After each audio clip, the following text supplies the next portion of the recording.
Hi friends, welcome to our channel. ఎస్బీఐలో 2964 పోస్టులు ఖాళీ ఉండడం జరిగింది ఫ్రెండ్స్. మీరు నోటిఫికేషన్ ద్వారా వెలువరించడం కూడా జరిగింది ఫ్రెండ్స్.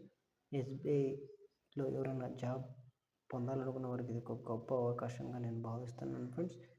ఎస్బీఐలో బ్యాక్లాగ్ పోస్టులకు సంబంధించి 364 పోస్టులు ఖాళీ ఉన్నాయి ఫ్రెండ్స్. ఎవరైనా అప్లికేషన్ చేసుకోవాలనుకున్న వాళ్ళు చేసుకోవచ్చు ఫ్రెండ్స్.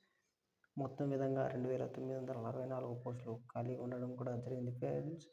సర్కిల్ బేస్డ్ ఆఫీసర్ ఖాళీల భర్తీకి నోటిఫికేషన్ రిలీజ్ అయింది ఫ్రెండ్స్. తెలుగు రాష్ట్రాల్లో హైదరాబాద్ సర్కిల్లో 233 పోస్టులు ఖాళీ ఉన్నాయి ఫ్రెండ్స్. అలాగే అమరావతి సర్కిల్ పరిధిలో 186 పోస్టులు ఖాళీ ఉన్నాయి ఫ్రెండ్స్. దీనికి ఏదైనా గ్రాడ్యుయేషన్తో పాటు ఏదైనా బ్యాంకులో 2 ఏళ్ళు ఉద్యోగ అనుభవం కలిగి ఉండాలి ఫ్రెండ్స్. ఖచ్చితంగా గ్రాడ్యుయేషన్ పూర్తయిన వాళ్ళు 2 ఏళ్ళు ఉద్యోగ అవకాశం ఏదైనా బ్యాంకుకు సంబంధించిన అనుభవం ఉండాల్సిందిగా వెలువడించడం జరిగింది ఫ్రెండ్స్. అలాగే 2025 ఏప్రిల్ 30 నాటికి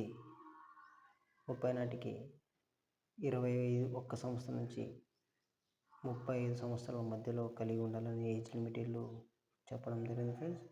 అలాగే ఈ నెల 29 అంటే మే 29 లోపు అప్లికేషన్ అనేది చేసుకోవడానికి వీళ్ళు అవకాశం కల్పించారు ఫ్రెండ్స్. అలాగే ఎవరైనా ఆసక్తి ఉన్నవారు కింద డిస్క్రిప్షన్లో లింక్ ఇవ్వడం కూడా జరుగుతుంది ఫ్రెండ్స్. ఎవరైనా అప్లికేషన్ అనేది చేసుకోవచ్చు ఫ్రెండ్స్. అలాగే ఎవరైనా మన ఛానల్ను సబ్స్క్రైబ్ చేయకుంటే ఖచ్చితంగా సబ్స్క్రైబ్ చేసుకోండి ఫ్రెండ్స్. అలాగే ఇలాంటి మోర్ ఇంపార్టెంట్ వీడియోస్ మేము ముందుకు తీసుకొస్తానని భావిస్తున్నాను. అలాగే మీకు ఈ వీడియో ద్వారా ఏదైనా డౌట్ ఉన్నా నన్ను ఖచ్చితంగా తెలియజేయండి ఫ్రెండ్స్. మీకు కామెంట్ ద్వారా ఖచ్చితంగా తెలియజేస్తానని కోరుకుంటున్నాను. ఎస్బీఐలో వాళ్ళకి ఒక గొప్ప అవకాశంగా నేను భావిస్తున్నాను friends. Thank you so much friends.